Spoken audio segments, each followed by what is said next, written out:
G'day from the land down under. Well, today I'm not blowing up anything, so if you're hoping to see something blow up, just turn off now. But today's actually a how-to video about how to sharpen button bit rock drill heads. That's these little jiggers. That's a ballistic button bit. I use millions of these.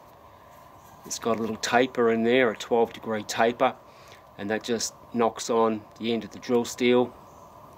It's a Morse taper arrangement, and hopefully it stays on. If you're careful, they stay on. If not, they come off and stay in the hole, and you've got a problem. But there's a few tricks to using them. That's another video one day. These are considered disposable, and I've thrown out hundreds and hundreds and hundreds of these over the years that have just become blunt, and never really thought about it much because they're not very expensive. Only, you know, one of them's about $35 up to $50 depending on what size they are and what brand you buy. But I was aware that the larger size ones that you use on drill rigs with a rope thread or a T-thread, you can actually get them reground and resharpened and get another 1 or 2 or 3 rounds out of them. And that seemed like a good idea to me, but no one was sharpening these small ones, and I hadn't seen any equipment to do such, so I just threw them out. But luckily, a couple of years ago I stopped throwing them out, and now I've got hundreds of them. And I've actually managed to get myself a little Yum-Cha brand air grinder to sharpen them with. That's this baby here. It's made by Pro Drill in China. I've only used it once before. It seems to be a pretty good gadget, and it's water fed to manage the dust from regrinding these. And just a bit of a heads up, look, I'm pretty big on safety in my work, and you probably didn't realise this. Anyone else out there that regrinds drill heads, you may or may not know that these that's just a pretty hard steel, the main case of it, but these little button inserts, they're cemented carbide inserts, which is tungsten carbide. But not only tungsten carbide, it's got other things in there as well that are not particularly nice. It's got the mother of all heavy metals in there. And they actually also contain some cobalt, which is not a nice metal to work with. Quite toxic, can cause you some interesting problems. So you want to take care when you're regrinding these. I'll be wearing my my little P3 face masky jigger so I don't breathe any of the aerosols. And yeah, the water that comes off, I'm just using a bit of geotextile cloth to have most of it fall on there. Geotextile cloth, of course, is really good at capturing small particles and not letting them go through. So the water goes through, hopefully the cobalt and other nasty particles will stop on there. Then I'll just roll it up and toss it in the bin. And that's the best solution I can think of at the moment. Let me know if you've got any other ideas. So yeah, step one is, you know, mount your drill steel. You can sharpen them, of course, without pulling the heads off. It's probably easier that way. And put the compressed air on the grinder, turn the water on, and we'll give it a crack. I'll give you a bit of a look first at what a worn out head looks like. Hang on a second. Alright, this is a 38mm drill head. H22 12-degree taper knock-on type drill head. This one's done a lot of work. It's not much frontal wear, interestingly, on the front of the buttons, but a lot of gauge wear on the side, which tells me that it's been drilling some really abrasive material, which is not surprising. I only get the difficult stuff, it would seem. That's a side by side with the new one, so you can see how much the wear is on there.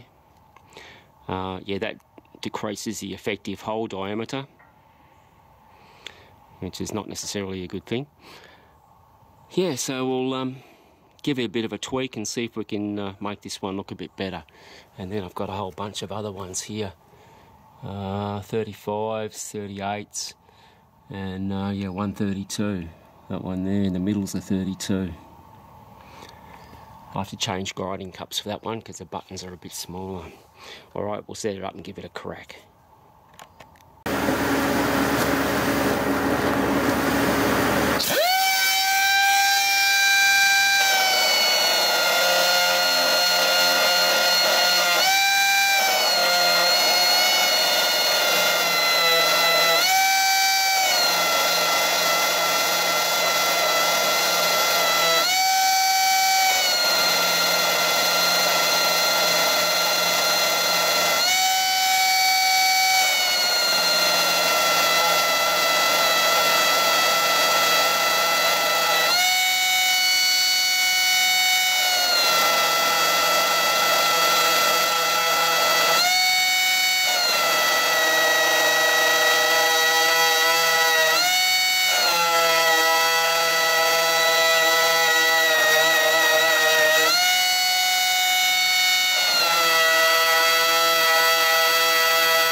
Alright, that didn't take long.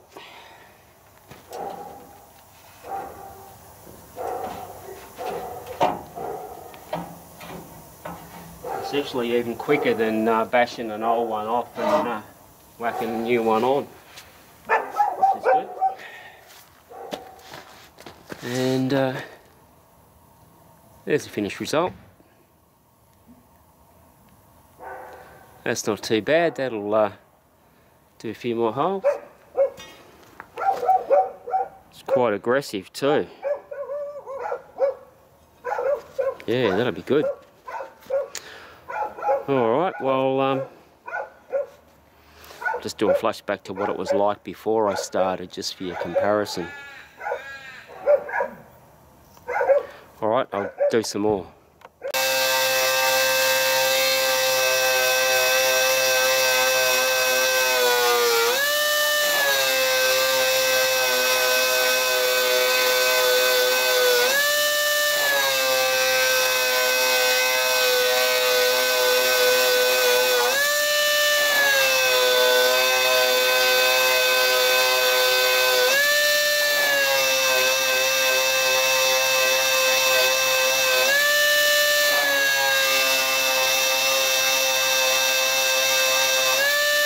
Well, some time has elapsed and I've successfully sharpened my 8 drill steels for the next job. It's always nice to start a job with sharp drills. And yeah, they're looking a fair bit better than what they were.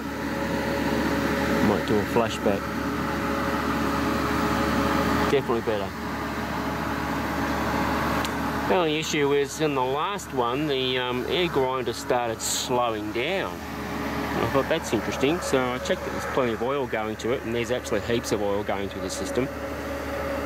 But it's only running about half as fast as it was at the start, so that's a very serious concern.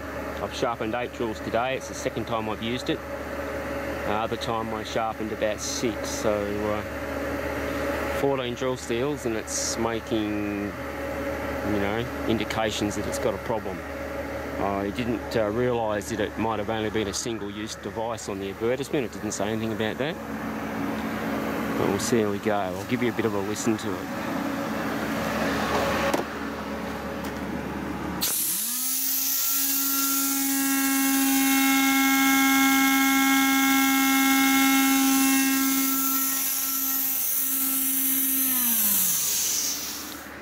Yeah, so that's only about half the speed it was going previously.